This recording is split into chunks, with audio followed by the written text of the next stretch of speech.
আল্লাহ রাব্বুল আলামিন বলেন, যেখান থেকে আমি তেলাওয়াত দিয়ে শুরু করেছি, কোরআনটা আমি খুললাম, প্রথমে পেয়ে গেলাম আল্লাহর পরিচয়। সূরা ফাতিহা পড়লাম, এটা দোয়া। সূরা ফাতিহা পড়ার পরে মুত্তাকির পরিচয় পাওয়া যায়, হুদাল্লিল মুত্তাকিন আল্লাযীনা, মুত্তাকিদের পরিচয়। এরপরে মুত্তাকির পরিচয় শেষ হলে মুনাফিকদের পরিচয় আল্লাহ রাব্বুল আলামিন শুরু করেছেন।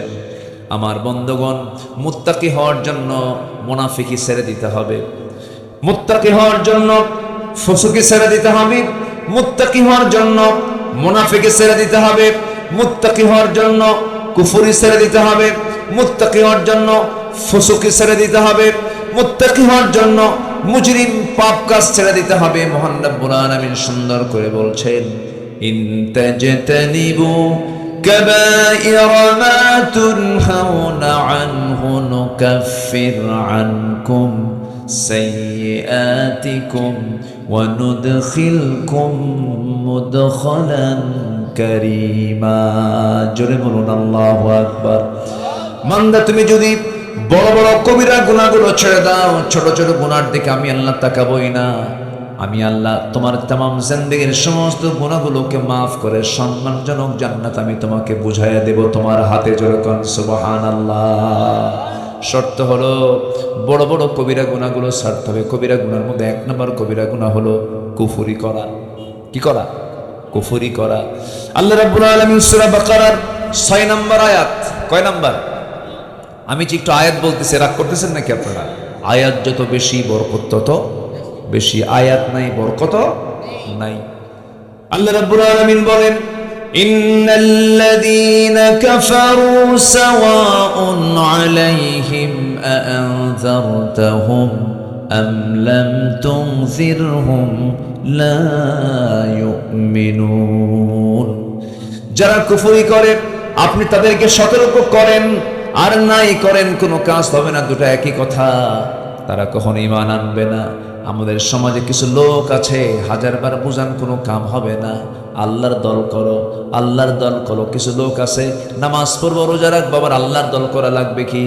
ভুল হবে, আল্লাহর কাছে মাফ চেয়ে নেব। নামাজ পড়বে আল্লাহর নিয়মে, রোজা রাখবে আল্লাহর নিয়মে, দল করবে শয়তানের নিয়মে। আছে না নাই? আচ্ছা, দল হবে কার নিয়মে? দল করতে হবে কার দল? আসতে বলবেন না, কার দল?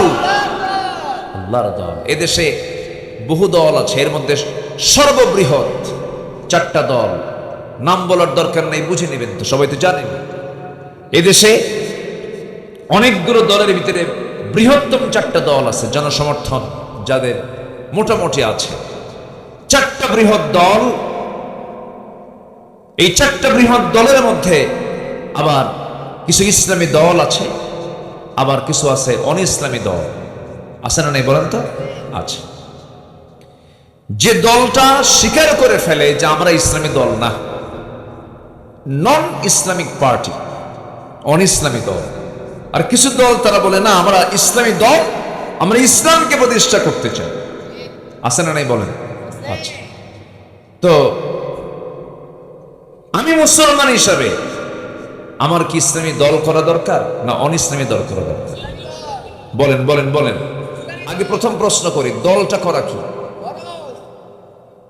অনেকে চুপচাপ আছে, কিচ্ছু বলতেছে না। হুজুর বলে কোন বেকা দিয়ে পড়বো, দল তো করি না। দল যে করেন না এটাও বিপদ, দল না করলেও বিপদ। কিন্তু যে বলে আমি নিরপেক্ষ, আমার কোনো দল নাই, ওটা সবচাইতে বড় শয়তান। ওটা যে বলে আমি নিরপেক্ষ, আমার কোনো দল নাই, ওর দল হলো শয়তান। আমার কথা কি বুঝতেছেন ভাইরা? স্বামী স্ত্রী দুটা, একটা স্বামী একটা স্ত্রী, একটা পুরুষ আর একটা কি মহিলা। পুরুষ মহিলা এক জায়গায় হলি তো সন্তান হওয়া সম্ভব নাকি? কি মহিলা মহিলা এক হলে কি হবে? হবে না। আবার পুরুষ পুরুষ এক হয়ে কি বংশ বিস্তার হবে? হবে না। সক্রিয় হওয়ার জন্য নারী পুরুষকে এক জায়গায় হতে হবে। সম্মানিত বন্ধুগণ, যে বলে আমি কোনো পক্ষই না, ও তো কিছুই না, ওদের কিছুই হবে না, ও হলো হিজড়া। আমার কথা কি বুঝতেছেন? এই জন্য মুসলমান নিরপেক্ষ থাকবে না। মুসলমান পক্ষ নেবে একজনের, তিনি কে? কার দল? আসতে বলবেন না, কার দল? সে দলের নাম কি? আরো জোরে, আরো জোরে, আরো জোরে। মনে হয় কষ্ট দিয়ে ফেলতেছে আপনাদের। হুজুর এগুলো কি কন? একটু নামাজের বয়ান করেন, একটু কান্দায় ফেলেন না। আমাকে লাইন আগে খুঁজে বের করতে হবে, জান্নাতের লাইন কোনটা। অনেক জাহান্নামী জাহান্নামে যাবে, নামাজ পড়েও তারা জান্নাত পাবে না। আছে না নাই? অনেকে ব্যক্তিগত জীবনে ইসলামকে মানতে চান, কিন্তু রাজনৈতিক জীবনে, রাষ্ট্রীয় জীবনে ইসলামকে মানতে চান না। উনি মুসলমান নন, উনি ভণ্ড, উনি প্রতারক।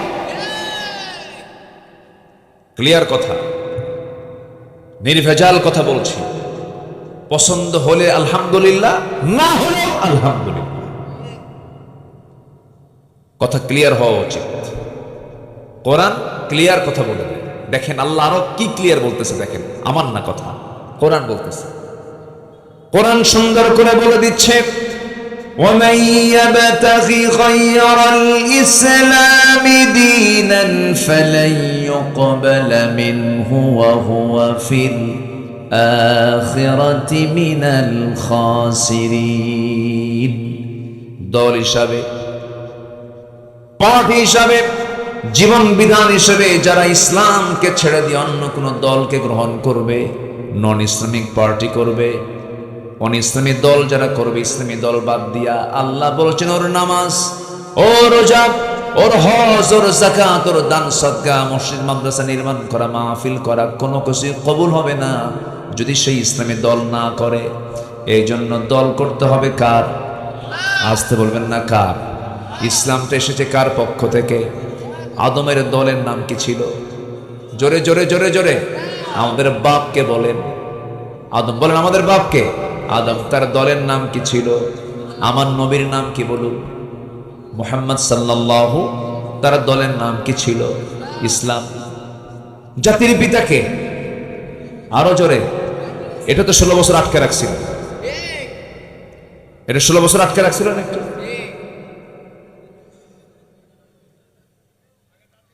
এই 16 বছর আটকে রাখছিল। শোনেন, ওঠেন কেন? এই যে মহা মুশকিল না, এই যে ভাই আসছে আবার, মাশাআল্লাহ, আলহামদুলিল্লাহ, মাশাআল্লাহ। ওনার আসলেই নিম্নচাপ ছিল। জি বসেন, এইটা আমার দিকে তাকান। তাহলে এই জাতির পিতা 16 বছরের জন্য একটু ছিনতাই করার চেষ্টা করেছিল। আমাদের জাতির পিতা দুজন না একজন? তার নাম কি? আরো জোরে, আরো জোরে বলেন। হ্যাঁ, ভুল যেন আর না হয়। জাতির পিতা হওয়ার জন্য জোর করে জাতির পিতা চাপিয়ে দেওয়া যাবে না। জাতির পিতা ইলেকশনে নয়, জাতির পিতা আল্লাহ পাক দিয়েছেন, আল্লাহ নিজে নির্বাচন করে দিয়েছেন, নিজে নির্ধারণ করে দিয়েছেন, মিল্লাতে আবিকুম ইব্রাহিম। এমনি জাতির পিতা হননি, পরীক্ষা দিচ্ছেন, পাশ করেছেন। এমন কোন সাইড নেই যে আমরা দাঁড়িয়ে রাখি সুন্নতে ইব্রাহিম। কিছু কিছু সুন্নাহ আছে যেটা সাইয়েদনা ইব্রাহিম আলাইহিস সালাম থেকে আসছে। খাতনা করি, খাতনা, এটাকে এলাকে কি বলে দেখছেন? এটা খাতনা মানে ওটা করলে মুসলমান হয়ে গেছে নাকি? মুসলমানই নাকি? কি নাম কয়? মুসলমানই বলে। কিন্তু না, এই মুসলমান ছাড়াও খাতনা করার বহু গ্রুপ আছে গোটা দুনিয়াতে, আছে না নাই? আছে। এটা অতিরিক্ত অংশ, এটাকে কেটে ফেলে দেয়, এরকম বহু আছে, কিন্তু তারা মুসলমান না। ওটা কাটলেই, খাতনা করলে যে মুসলমান হয়ে গেল তা কিন্তু না। মুসলমান হওয়ার জন্য খাতনা শর্ত না, ঈমান শর্ত। কি শর্ত বলবেন? ঈমান শর্ত। ইব্রাহিম আলাইহিস সালামের বয়স যখন 80 বছর হলো, কত বছর বলেন? 80 বছর। 80 বছরে কি ইয়াং না বুড়া মানুষ? বুড়া মানুষ। ওই সময় তার একটা কাজ বাদ ছিল। বলা হলো, ইব্রাহিম, তোমার এই খাতনা করা বাদ আছে, তোমাকে খাতনা করতে হবে। তাই না? কত বছর বলেন? কত বছর বলেন? 80 বছর। আমার বন্ধুগণ, আল্লাহ পাক তাকে জাতির পিতা হিসেবে সিলেকশন দিয়েছেন, এই জন্য তাকে দিয়ে অনেক কিছু কাজ করে নিয়েছেন। যখন 80 বছর পূর্ণ হলো, তাকে বলা হলো, ইব্রাহিম তোমাকে খাতনা করতে হবে। তিনি বলছেন আমি কেমন করে খাতনা করব, কে আমার খাতনা করে দেবে? আল্লাহ বলছেন এই বুড়ো বয়সে তোমার লুঙ্গি খুলবে কে, তোমার সতর কে দেখবে? অতএব তোমার খাতনা তোমাকে করতে হবে। বলুন তো ভাই, কাজটা কি সহজ না কঠিন? ছোট যখন ছিলাম, যখন শুনছি যে আসতেছে যে কাটে, ওটার নাম কি? হাজাম। শুনছি শুধু আসতেছে, এই দিক দিয়ে আসে, ওই দিক দিয়ে পিছন দিয়ে মারে দৌড়, বাপ মা টেনে ধরে আবার হাত পা আটকে আমার বাইন দিয়া এরপরে সাইজ করে মুসলমান হন। এই যে খাতনার পদ্ধতি, এটা চালু করেছেন কোন নবী দিয়ে? বলেন বলেন কোন নবী দিয়ে? ইব্রাহিম আলাইহিস সালাতু ওয়াস সালাম, জাতির পিতা হককে দিয়ে, তাকে দিয়ে করেছেন। অনেক পরীক্ষা করা হয়েছে, প্রত্যেকটা পরীক্ষায় তিনি ফেল না পাস করেছেন। আমি খুবই আনন্দিত, আপনারা একটা লোক নড়েননি মাহফিল থেকে, সবাই পিন পতন হয়ে বসে আছেন। বলি আলহামদুলিল্লাহ। পথভ্রষ্টতার কারণ হলো 10টা। কয়টা বলেন তো? 1 নম্বর বলেছি কুফরি করা। কি করা বলেন? কুফরি করা। আরো আছে কয়টা? 9টা। আমরা সুন্দর করে শুনবো, বসে বসে শুনবো। মা বোন মাহফিল আসছেন, আল্লাহ তুমি মা বোনদের অংশগ্রহণকে কবুল করো, বেশি করে মার্কেটিং করার তৌফিক দাও। সবাই হাসে, মার্কেটে যায় না, একজন কিছু সুবহানাল্লাহ, একজন কিছু সুবহানাল্লাহ। আচ্ছা সত্যি করে বলেন তো, মার্কেটে এখন পুরুষ বেশি না মহিলা বেশি বলেন?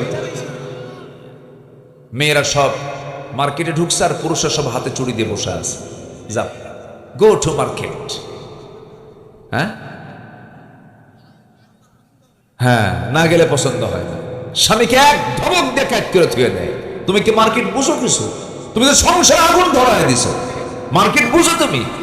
এক ধমকে বাড়িতে কাট করে রেখে বলে বাচ্চা তুমিই দেখো, বাচ্চার বয়স 1.5 বছর, তুমি দুধ খাওয়াও। ফিডার একখানা হাতের মধ্যে দিয়া ঢং ঢং করে মাথার চুল আঁচড়ানো, চুল ছেড়ে দিয়া, মাথায় কাপড় নাই, ওড়না নাই, 3 পিস পরে, হাই হিল লাগাইয়া, 500 একখান ভ্যানিটি একখান ব্যাগ নিয়া, ঠোঁটে লাল লিপস্টিক লাগাইয়া, কপালে একখান টিপ লাগাইয়া, আশকারা মাস্কারা, যুবকের তো কাম সারা, একটা ঝাঁঝালো সেন্ট লাগাইয়া চললো মার্কেট। কলারোয়ার মার্কেটে ঢুকে পড়লো। কাপড় কিনতে হবে, একদম শাড়ির দোকানের সামনে গিয়ে বসে ঠ্যাঙের উপরে ঠ্যাং তুলে দিয়ে দোকানদারকে লক্ষ্য করে বলে, ভাইয়া এটা শাড়ি দেখানো যাবে কি?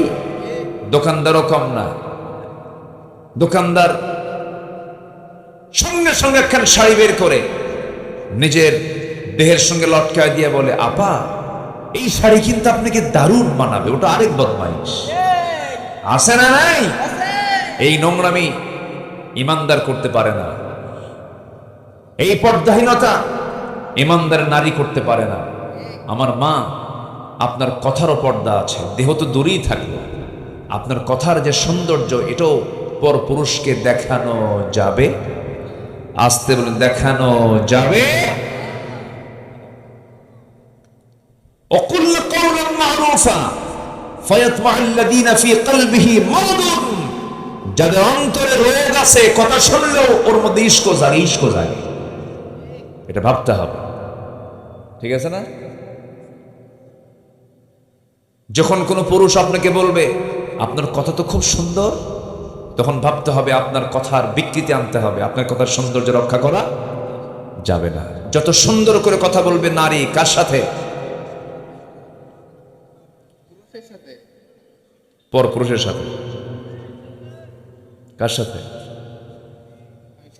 স্বামীর সাথে। বিয়ে করছো? বিয়ে করেনি, লোক বুঝবে কি?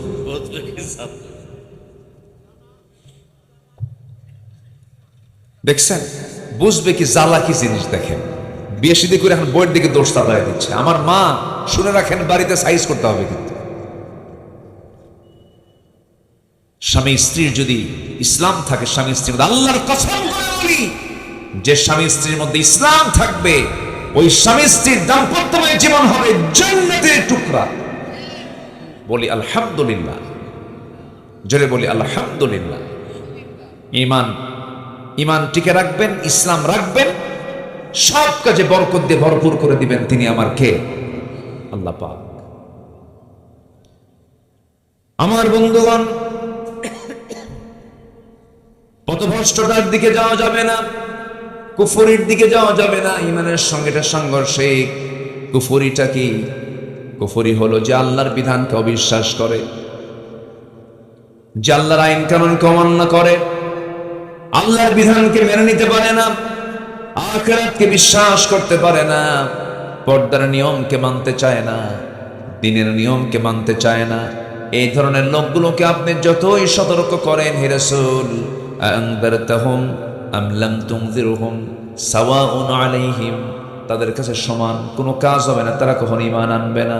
কারণ আল্লাহ নিজেই বলছেন, খতামাল্লাহু আলা কুলুবিহিম ওয়া আলা সামঈহিম ওয়া আলা আবসারিহিম গিশাওয়াতু ওয়া লাহুম আযাবুন আযীম। জোরে বলুন আল্লাহু আকবার। আমার বন্ধু, হেদায়েতের মালিককে, আর জোরে বলুন হেদায়েতের মালিককে। আপনি জোর করে কাউকে হেদায়েত দিতে পারবেন নাকি? একজন নবী ছিলেন নূহ আলাইহিস সালাতু ওয়াস সালাম, তার বউ ছিল কাফেরা। লূত আলাইহিস সালাতু ওয়াস সালাম একজন আল্লাহর নবী, তার স্ত্রী ছিল কাফেরা। আমার নবীর আপন চাচা আবু তালেব সারা জীবন নবীর পক্ষে কাজ করেছেন, তিনিও ছিলেন একজন কাফের। রাসূল তাকে হেদায়েত দিতে পারেন নাই। আপন চাচা আবু লাহাব নবীর বিরুদ্ধে অবস্থান নেওয়ার কারণে, নবীর বিরুদ্ধে ষড়যন্ত্র করার কারণে আমার নবীজি তাকে দাওয়াত দিয়েছেন, কিন্তু কোনো কাজ হয় নাই। ইসলাম কবুল করতে পারে নাই, বরং শত্রুতা করেছে। দুই চাচার মধ্যে তফাৎ হলো, আবু লাহাব নবীর বিরুদ্ধে ষড়যন্ত্র করেছে, কিন্তু আবু তালেব ঈমান না আনলেও, কাফের থাকলেও নবীর পক্ষে সারা জীবন কাজ করেছে। নবীর পক্ষে কাজ করলে হবে কি, দল হিসেবে ইসলাম না মানার কারণে সেই চাচাটাও জান্নাতি না জাহান্নামী? জাহান্নামী। শুধু মহব্বত করলে হবে না, নবীর প্রতি মহব্বত শুধু রেখেই জান্নাত পাওয়া যাবে না। খালিদার ভূমিকা আসতে হবে, তালিবের ভূমিকায় গেলে জান্নাত পাওয়া যাবে না। খাদিজার ভূমিকা আসতে হবে। আম্মাজান খাদিজা মহব্বত করেছেন, আনুগত্য করেছেন। আর আবু তালেব নবীকে মহব্বত করতে পারলেও তিনি আনুগত্য করতে পারেন না। হেদায়েত কার হাতে? আসতে বলবেন না কার হাতে? আমার নবীজি যখন দেখতে পাচ্ছেন আপন চাচা আবু তালেব দুনিয়া থেকে বিদায় নিচ্ছেন, তার বাল্য জীবনের কথা মনে হয়ে গেল। জন্মের পূর্বেই বাপ দুনিয়া থেকে বিদায় নিয়েছেন, জন্মের পর 5 বছরে তার মা দুনিয়া থেকে বিদায় নিয়েছেন, জন্মের 8 বছরে তার দাদা দুনিয়া থেকে বিদায় নিয়েছেন। সেই 8 বছর থেকে শুরু করে নিয়ে নবুয়ত পর্যন্ত, নবুয়ত পরবর্তী একটা সময়, নির্দিষ্ট সময় পর্যন্ত, যে রাসূলকে ডানে বামে সামনে পেছনে জেল খেটে পর্যন্ত রাসূলকে মহব্বত করে তাকে কাছে টেনেছেন, তার নাম হলো আবু তালেব। মহব্বত ছিল কিন্তু ঈমান, আসতে বলেন ঈমান ছিল না। মহব্বত আছে, ঈমান নাই, কাজ হবে না। ঈমানটা থাকতে হবে তার সবার আগে। কিন্তু আপনি তো হেদায়েত দিতে পারবেন না। হেদায়েতের চাবি কার হাতে? আসতে বলবেন না কার হাতে? আমার নবীর হাতে যদি হেদায়েতের চাবি থাকতো, রাসূল তাকে কালেমা পড়ায়া দিতে পারতেন, হেদায়েত দিতে পারতেন। আমার নবীজি তাকে জোরাজোরি কখনো করেন নাই, কারণ আবু তালেব সচেতন মানুষ ছিলেন। তিনি জানতেন মুহাম্মদ আল্লাহর নবী। নিজের দুটো ছেলে জাফর এবং সাইয়েদনা আলী রাদিয়াল্লাহু আনহুমা দুজনকে ডাক দিয়ে বলছেন, আলী, জাফর, তোমরা দুইজনই আমার ভাতিজার কাছে চলে যাও, মুহাম্মাদের দ্বীন গ্রহণ করে না। আল্লাহু আকবার বলেন। দাওয়াত দিত, বলেও দিতেন, যা আমার জাফর মুহাম্মাদের কাছে যা, আলী মুহাম্মাদের কাছে যা, কালেমা পড়। আলী তুমি দাঁড়িয়েছো মুহাম্মাদের বাম পাশে, জাফর তুমি মুহাম্মাদের ডান পাশে দাঁড়িয়ে নামাজ পড়ো। আল্লাহু আকবার। এক আশ্চর্য। আবু জেহেল খেপে যায়, রেগে যায়। আবু তালেব সামনে দাঁড়িয়ে বলে, আবু জাহেল, আমার ভাতিজা মুহাম্মাদের একটা পশমের ক্ষতি হলে আমি আবু তালেব ছাড় দেব না। এত কিছু করার পরও আবু তালেব জান্নাতি না জাহান্নামী? কি নাই? বলেন কি নাই? এই জন্য সবচেয়ে বড় পুঁজি আমাদের কি বলেন? জোরে বলেন, আমাদের সবচেয়ে বড় পুঁজি কি? কুফর না ঈমান? কুফর না ঈমান? শিরিক না ঈমান? বেদাত না ঈমান? এই জন্য শিরিক, কুফর এগুলো হচ্ছে ভ্রষ্টতার পথ, আর ঈমান আনতে হবে, ঈমান হচ্ছে জান্নাতের পথ। আল্লাহু আকবার বলেন। আমার কথাগুলো কি বুঝতে কষ্ট হচ্ছে কিনা আপনাদের? কারো কোনো সমস্যা নাই তো? জোরে বলে ইনশাআল্লাহ। একটু ধীরে ধীরে আমরা 10টা কারণ বের হলেই আমরা আলোচনা শেষ করে দেব। ধীরে ধীরে একটু সময় দেন আমাকে। আমার মায়েরা বসে আছে তো নাকি? মায়েরা বসে আছে তো? বলি আলহামদুলিল্লাহ। আমার নবী প্রথম দাওয়াত দিয়েছেন পুরুষ মানুষকে না মহিলা মানুষকে? জোরে বলেন। সেটা কি বাইরের না ভিতরের? ভিতরে। মা প্রথম ইসলাম কবুল করেছে একজন মহিলা। আল্লাহু আকবার বলে। হ্যাঁ, হারামের বাসিন্দা প্রথম একজন মহিলা। আল্লাহু আকবার বলে। হাজরা আলাইহিস সালাতু ওয়াস সালাম প্রথম ইসলাম কবুল করেছে একজন মহিলা, প্রথম জীবন দিয়েছে একজন মহিলা। আল্লাহু আকবার বলে। মেয়েদের অবদান কি কম? অনেক অবদান। আমার নবীজি জাবালে নূর থেকে কোরআন যখন নাযিল হলো, কোরআনটার সাথে নিয়ে জাবালে নূর থেকে আস্তে করে বের হলেন। ঘর থেকে, জাবালে নূর থেকে, গুহা থেকে বের হলেন। 5 বছর ধ্যানমগ্ন ছিলেন, সত্যের অনুসন্ধান তিনি করছিলেন। তার কাছে সেই ফেরেশতা আসলো যে ফেরেশতা আগের নবীদের কাছে এসেছেন। নবীজির হাতে আল্লাহ কালাম দিয়ে দিলেন, কোরআনে কারীম নাযিল হয়ে গেল। 5টা আয়াত নিয়ে আমার নবীজি জাবালে নূর থেকে নামলেন। নেমে ঘরের সামনে গিয়ে দরজায় গিয়ে কড়া নাড়লেন, দরজা খুলে গেল। এবার বলছে, খাদিজা জাম্মিলুনি জাম্মিলুনি, আমাকে বস্ত্র আচ্ছাদন করে দাও। লাকাদ খাশিতু আলা নাফসি, আমি আমার জীবন নিয়ে শঙ্কিত, মরে যাব কিনা জানি না। তবে খাদিজা, আমি তোমাকে আজকে নতুন একটা পরিচয় আমার দেব। আমার পরিচয় তুমি সবসময় জানতো, আমি তোমার স্বামী হই, তুমি আমার বউ হও, তুমি আমার স্ত্রী, আমি তোমার স্বামী, এতটুকুই পরিচয় আমাদের। কিন্তু আজকে নতুন একটা পরিচয় দিতে চাই। কি পরিচয় আমার স্বামী? বলুন। আমি হলাম আখির জামানের পয়গম্বর মুহাম্মদ সাল্লাল্লাহু আলাইহি ওয়াসাল্লাম। আল্লাহ আমার কাছে কোরআন নাযিল করা শুরু করেছেন। আমি আল্লাহর নবী। খাদিজা, তোমার বিশ্বাস হয় নাকি? আম্মা জান খাদিজা চোখের পানি আটকাতে পারছেন না, তিনি কেঁদে ফেলে বলছেন, আল্লাহর কসম করে বলি, 15টা বছর ধরে যার সঙ্গে দাম্পত্যময় জীবন চালালাম, যার মুখ থেকে একটা লাইন বাজে কথা বলতে শুনলাম না, যিনি কোনোদিন মিথ্যা কথা বললেন না, যিনি কখনো অযাচিত কোনো আচরণ করলেন না, যিনি উগ্র স্বভাবের নন, যিনি এত সুন্দর মার্জিত মানুষ, যার মুখে একটা মিথ্যার ছোঁয়া কোনোদিন পাই নাই, সততায় ভরা, নিষ্ঠায় ভরা মানুষ, আপনি যে আল্লাহর নবী হবেন, আমি খাদিজাতে বিন্দু পরিমাণ কোনো সন্দেহ রাখি না। সবাইকে সাইজ করা যায়, বউকে সাইজ করা কিন্তু এত সস্তা না। আপনি আজকে একটা নতুন যে পরিচয় দেন না কেন, বলবে তুমি কয় নাম্বার কোন জাতের লোক আমার জানা আছে। কি কথা বলছেন? স্ত্রীর কাছে সার্টিফিকেট পাওয়া কিন্তু এত সহজ না। হুজুর হুজুর মানুষ ঠিকই করে, হুজুর আমি